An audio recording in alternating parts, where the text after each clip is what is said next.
A very good evening to you. Thank you so much for tuning in to KUTV Weekend Live on this 22nd day of the month of November, the year 2025. We have lots in store for you, but first let's get an introduction.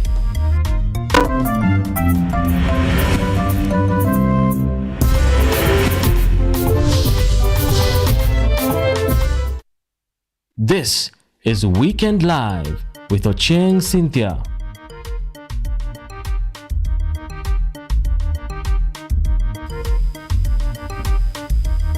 And in my company tonight is Naomi Ombui, and remember that this broadcast is also live across all our socials. On YouTube it's KUTV News Kenya, on X it's KUTV_Kenya. My name is Ochieng, Cynthia, and let's get started. Now, the Ministry of Health has heightened surveillance at all entry points following the Marburg virus outbreak in Ethiopia.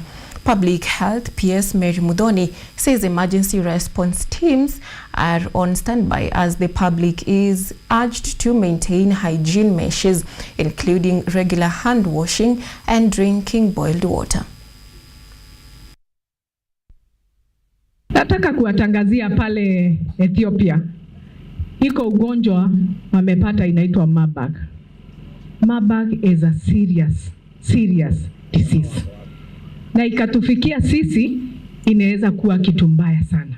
Ni kama tu venye tulikuwa na COVID. Na ndio maana ninaenda nikiambia kila mtu mambo ya usafi tuyaweke juu zaidi. Hata mkitoka hapa nawa mkono. Ukirudi ndani tena nawa mkono. Time ya COVID sisi wote hata ungeangalia mtu ulikuwa unashtuka unaenda unanawa mkono. Tulifanya nini? Saa hii hata kunawa mkono ni shida. In other news, the Senate County Public Accounts Committee has vowed to see through Christmas to clear the backlog of county audits for the 2023-2024 financial year. Chairperson Moses Kajwang said all county executive accounts must be examined before 2026, insisting oversight timelines will not be relaxed.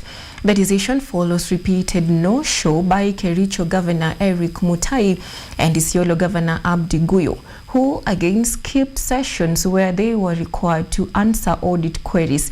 The two governors, previously saved from impeachment on technicalities, now face accusations of contempt of Parliament and violating Article 73. The committee has summoned them for mandatory appearance in early December. 1st and the 5th of December, we can now probably... Governor of Kericho must stand summoned to appear before this committee within the shortest time possible. It's contempt to the committee, it's contempt to Senate. This mischief, where a governor thinks that they can just wake up in the morning and decide they are not appearing, we must find a way of ensuring that every governor who is invited to appear before the Senate, a Senate committee, be it PAC or another committee, that governor must be able to appear. And if they are not appearing, there must be justifiable cause for them not to appear. The Senate has resolved to allow this committee to continue with its operations even when the House is on recess, in consideration of the constitutional timelines that we are dealing with. And so we shall be here even if we have to sit over Christmas.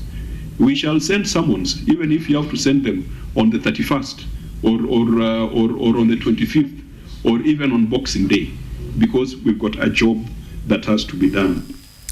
And in other news, President William Ruto says Kenya cannot overcome its economic hardship without fiscal discipline and unity, warning that political tension and misinformation hinder recovery. Speaking in Kisii, he cautioned leaders against weaponizing the cost of living crisis for political gain. This he said during the 11th Gospel Embassy Chapel Church anniversary celebration.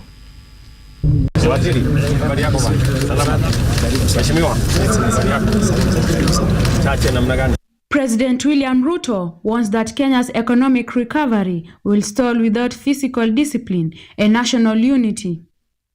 Speaking in Kisii, he accused some leaders for fuel intention and exploiting the cost of living crisis for politics, saying such actions undermine efforts to stabilize the country. Ministry has kept growing and conducting meetings of salvation.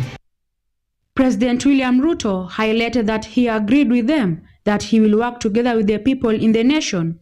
He also addressed that the people should not allow politics to separate citizens. Na mimi nilikubaliana na nyinyi ya kwamba tutashirikiana.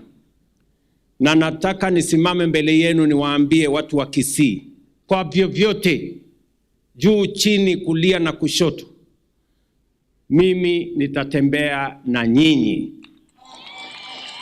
bega kwa bega, unyo kwa unyo, sako kwa bako, tutatembea pamoja na nyinyi. Doris Aburi emphasized that the president has brought development and that one who has eyes does not need to be told to look.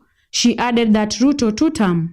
Ukweli wa mambo ni hivi, watu wetu wa nyumbani, president wetu anatupatia chakula ama mjapokea development, tuseme ukweli.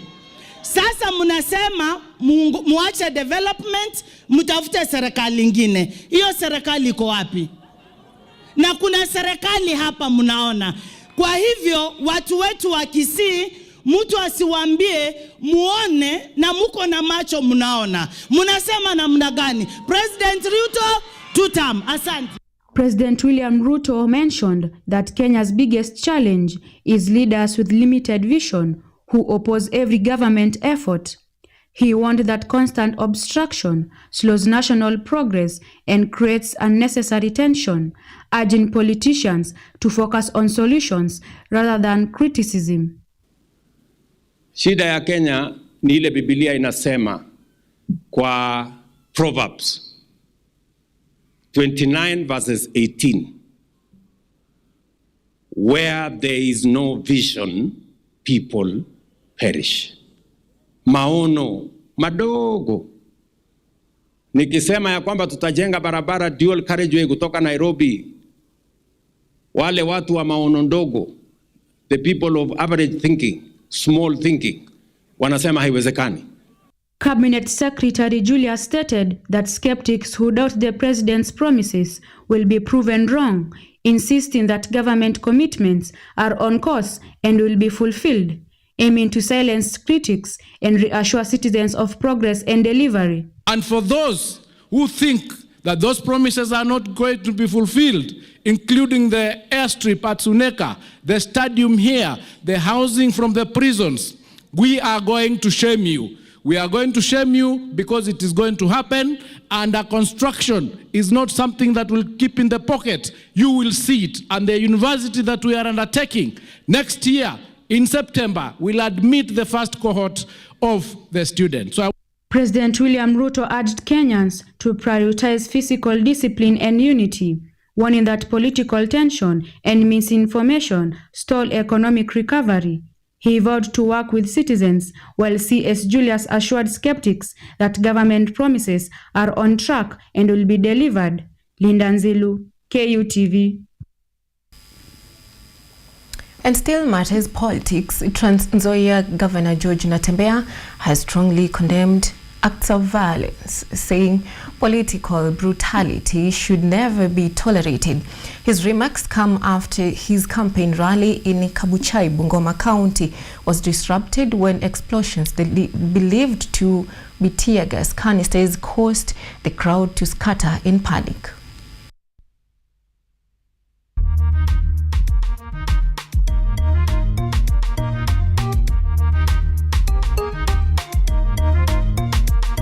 Calls for strengthening cooperation with the government continue to gain momentum within the ODM party during public rallies across various parts of Nyanza.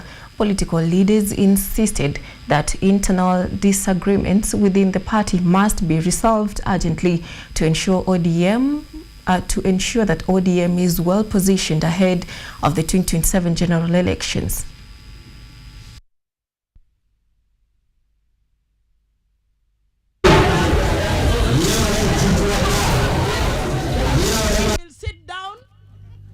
And discuss them because Baba believed in sitting down and dialoguing.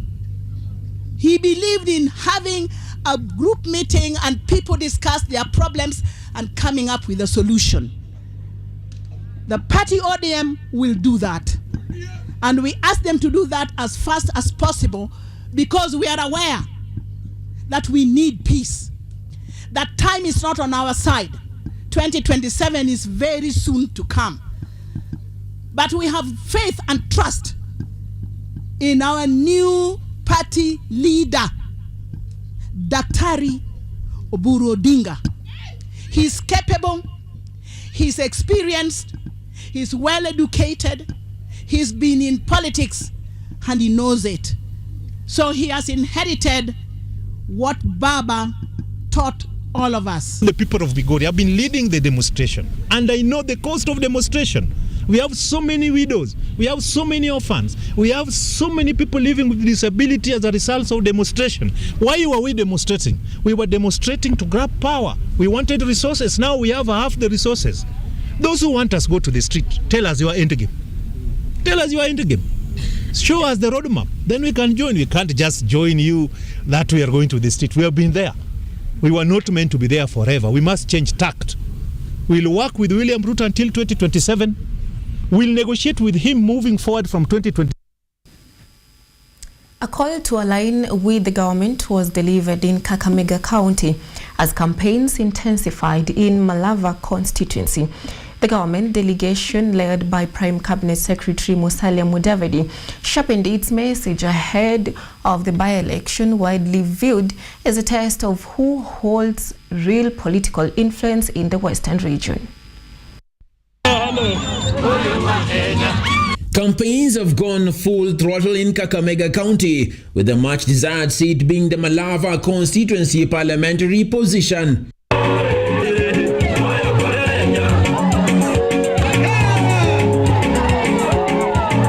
Prime Cabinet Secretary Musalia Mudavadi castigated opposition leaders, accusing them of being misguided in their efforts to unseat President William Ruto.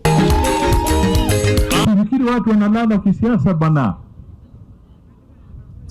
Mashemeji wetu hapa Nyanza wa ODM wanalenga, nyinyi mkilala watatafuta mpaka wasukume wapate hiyo deputy president. While campaigning in Malava, Mudavadi promised Trans Nzoia Governor George Natembeya an exit from the gubernatorial seat in the next general election, while accusing Dr. Fred Matiang'i of the Jubilee Party for failing to take responsibility during his tenure in government. Nataka nimwambie, ukiwa kwa nyumba ambayo ina vioo, madirisha ya vioo, usirushe mawe.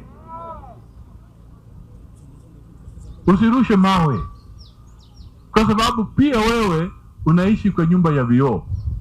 Tukifika 2027, sisi tuna vijana tayari watasimama Governor Trans Nzoia. Mimi nakwambia, Natembeya, utatembea tu Trans Nzoia. Other politicians, including Cabinet Secretary for Cooperatives Wycliffe Oparanya, urged residents of the Western region to remain firmly aligned with the government and reject what they term as misleading opposition influence.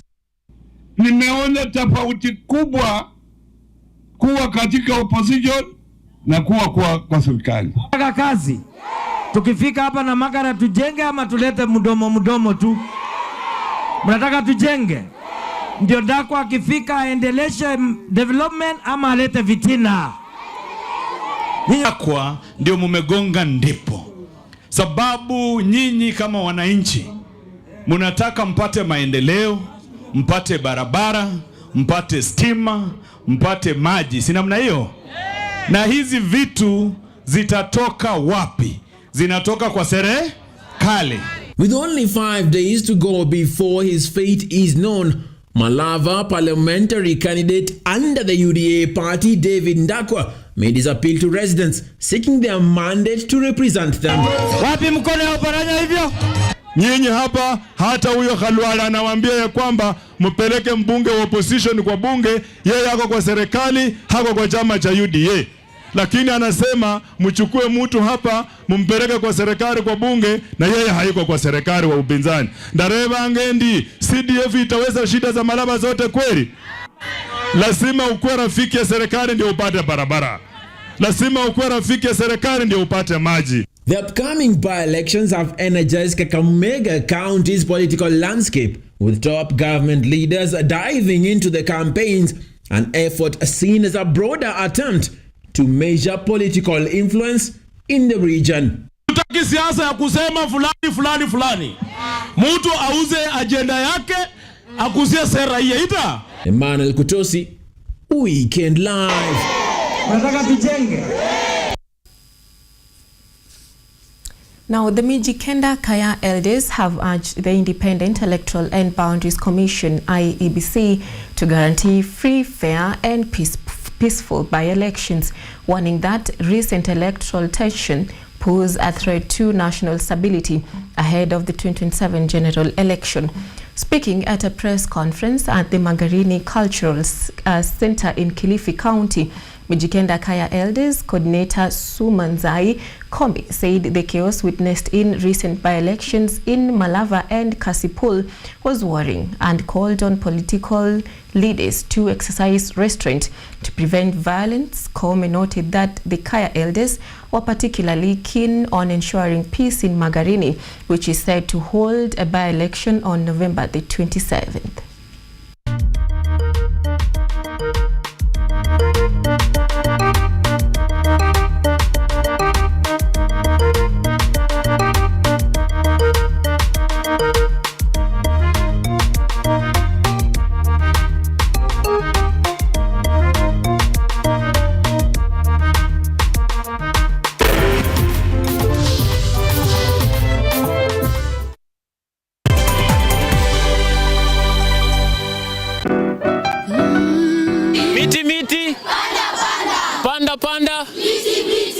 Our planet's future is in our hands.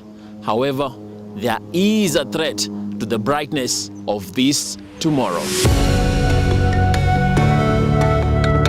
On EarthCheck, we share the challenges, the solutions, and the hope.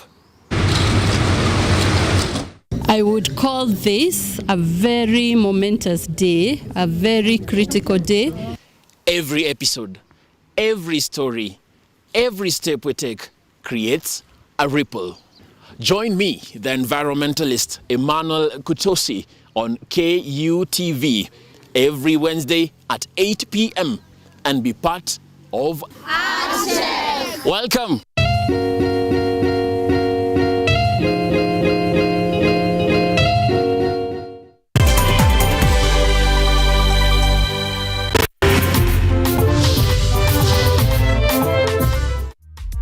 You are watching live with Ochieng, Cynthia.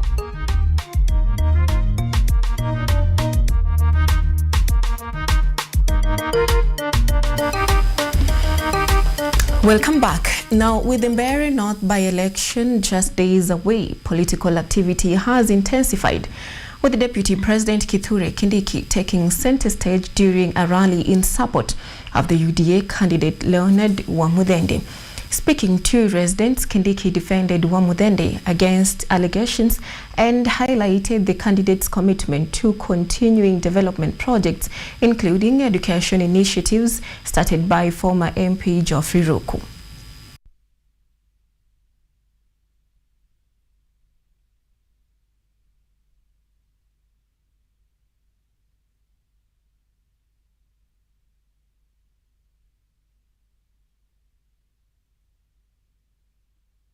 and other community focused programs. Kwa hivyo mimi nataka niseme kwa heshima, mimi nawasihi jameni, watu ya Kianile, na waomba kama mwenzenu, next week juma lijalo tupatie kura huyu Leo Wamuthende. The DP described Wamuthende as a disciplined, hardworking leader capable of driving forward policies that benefit the community. Kindiki also emphasized that Wamuthende's leadership will ensure sustained economic development. Atahakikisha kila mtoto wa Mbeere North atapata basari ndio asome akuja atusaidia hapa kwetu. Mimi nasikia wale wanashindana na leo wamesema ya kwamba wakipita kitu ya kwanza kuondoa ni basari. Nyinyi mnataka basari iendelee? And those people with those sensational headlines. Jameni, leo mumefanya leo wa Muthende akuwe mbunge wa Mbeere North. Still pushing the UDA candidates to win agenda, elsewhere Public Service Cabinet Secretary Geoffrey Ruku strongly defended UDA candidate Leonard Wamuthende against what he terms as baseless corruption allegations. Speaking at a forum with the teachers, community health promoters and other professionals. Huyo ni mwanaume ambaye anatia bidii, na hiyo bidii anatia kutafuta biashara katika Kenya hii yetu, katika kona zingine za East Africa region. Ndio ile bidii atatumia kuhakikisha kwamba watu ya Mbeere North wanapangwa maneno.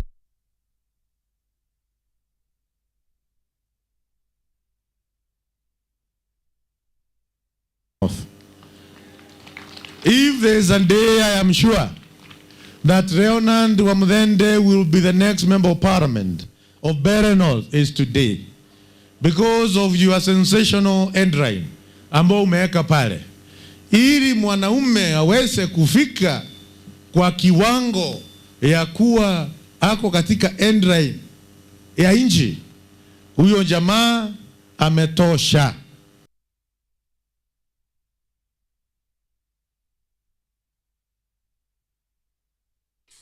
Walking through villages in Mbeere North earlier today, he praised the resilience and determination of residents, noting that communities are united against lies, conmanship, and electoral thuggery. Yvonne Kimuma, KUTV.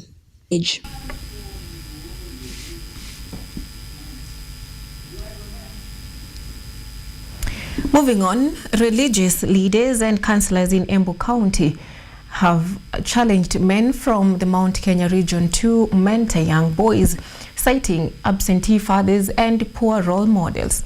Bishop John Mwangi of Seed of Hope Church said boys are neglected at home and in society, with critical cultural and biblical rights like circumcision often left to women. He noted that alcoholism, substance abuse, and mirror chewing have kept men away from their responsibilities. Leaders and parents are calling for mentorship programs to guide boys and equip them with life skills.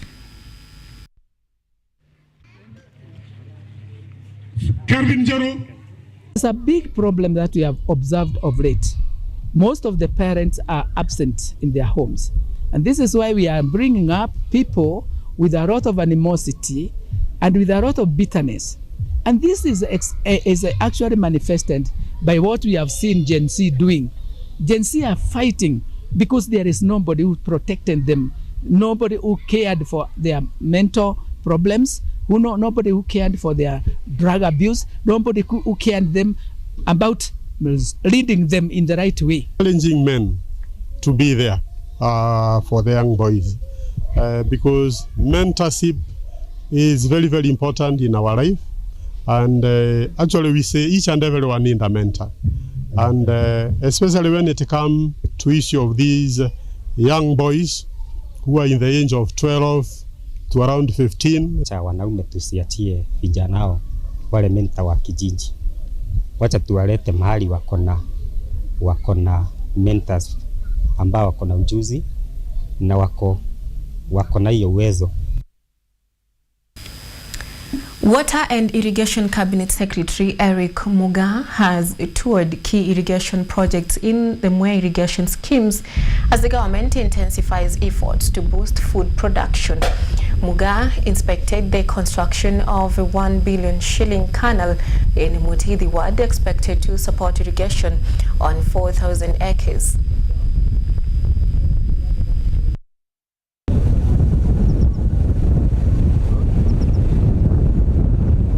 Not competing with who? Burden of leadership is dreaming and planning and envisioning scenarios that can happen in future.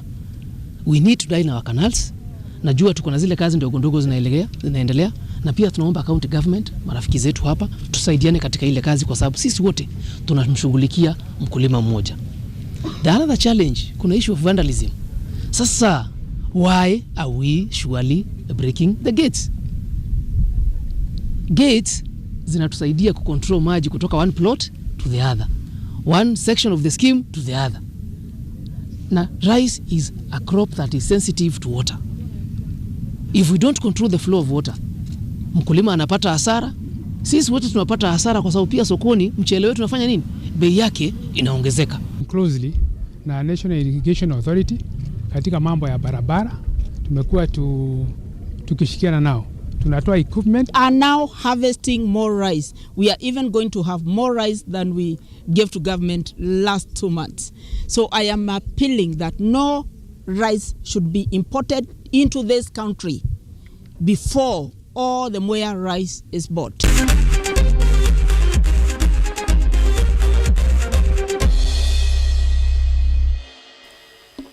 And in sports news, men's 10,000 meter gold medalist Ian Wambui Kahiga and the new king of 1500 meter Jim Mwanza Musembi will be eyeing for their second gold medal after qualifying for the final of men's 5,000 meters at the ongoing Tokyo 2025 Summer Deaf Olympics at the Komazawa Olympic Park Stadium. Kahiga outclassed Musembi to cross the finish line first, ahead of Musembi, who finished in second. The duo are expected to go toe-to-toe on Monday in the finals of men's 5,000 meter race. Kenya will be seeking to add more medals to their tally. Kenya has so far won 7 medals in the ongoing games: 2 gold, 3 silver and 2 bronze.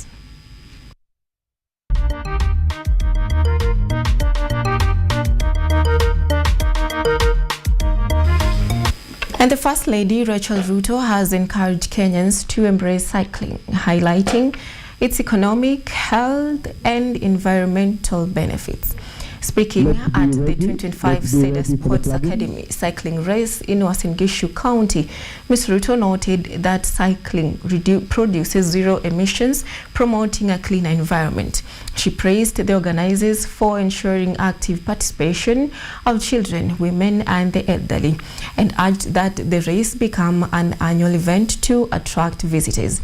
She also called on investors and the county government to develop cycling infrastructure to boost participation. Thank you. We wish you well. We wish you well. We wish you well. Tungependa kuencourage Wakenya wote mahali kokote waliko, kama wangeweza kutafuta nafasi ya kucycle ingekuwa vizuri sana. Lakini hii cycling, kama vile Mheshimiwa Janet ametuambia, kuna watu ambao wanapata fedha nyingi sana kwa ajili ya cycling. Kwa hivyo ningependa kusihi Wakenya mahali kokote waliko waweze kufanya cycling, maana inasaidia afya.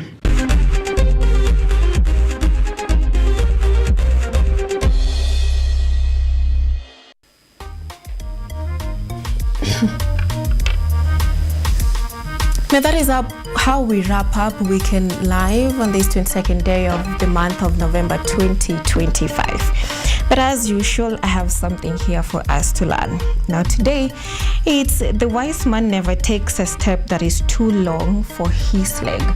And the lesson could be just know your limits. Know where you go too far. Know your friends' limits. Just know extensively what works for you. Don't take steps that are too long for your leg. And Naomi Mbui has been on the sign language interpretation desk.